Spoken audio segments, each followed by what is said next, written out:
আসসালামু আলাইকুম। Hello everyone. আশা করছি সবাই প্রতিদিনের মতো অনেক ভালো আছেন। অ্যান্ড আলহামদুলিল্লাহ আমিও অনেক ভালো আছি। তো শুরু করছি আমার প্রতিদিনের বেসিক লাইফের কিছু ক্লিপস যেটা আপনাদের হয়তোবা অনেক ভালো লাগবে। কিন্তু ইদানিং আমার লাইফে প্রচুর টেনশন আর খুবই ব্যস্ততার মাঝে দিন যাচ্ছে। তো আমার শাশুড়ি একটু অসুস্থ। ওনার জন্য মুরগির স্যুপ করে নিয়ে যাচ্ছিলাম। আজকে আমি সবার জন্য দেশি মুরগি রান্না করব। সেটা হচ্ছে এই কাশ্মীরি মরিচের গুঁড়া দিয়ে। এই গুঁড়াটাতে আমি কালারের জন্য দিব। কারণ ইদানিং আমরা যে মরিচের গুঁড়াটা খাচ্ছি সেটাতে রান্নার কালার খুব একটা ভালো আসছে না।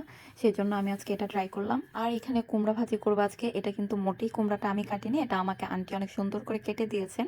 কারণ আমি কুমড়া কাটতে গেলে অনেক বেশি মোটা করে ফেলি, মিহি করে চিকন করে কাটা হয় না আমার। সব কাজই প্র্যাকটিসের উপর নির্ভর করে, কারণ জন্মের সময় কেউই কাজ শিখে আসে না, সবাই আসলে করতে করতেই কাজগুলো শিখে নেয়।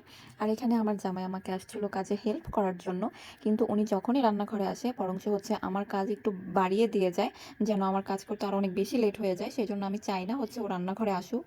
আর আমি এখানে মার জন্য বেদানা ছাড়িয়ে নিয়ে যাচ্ছিলাম, কারণ ওনার আজকে 3 দিন যাবৎ জ্বর। সবাই ওনার সুস্থতার জন্য দোয়া করবেন। দেন বাবা বলছিল যে অনেক দিন ধরে আমাদের মিষ্টি খেতে যাওয়া হয় না, তাই আজকে উনি আমাদের সবাইকে মিষ্টি খাওয়াতে নিয়ে গেছিলো। দেন আমার শাশুড়ি তো যেতে চাচ্ছিল না। আমি বললাম চলেন, বাইরে গেলে হয়তো একটু ভাল লাগবে। দেন খুবই জোর জবস্তি করে আমি একরকম ওনাকে বাইরে নিয়ে গেছিলাম।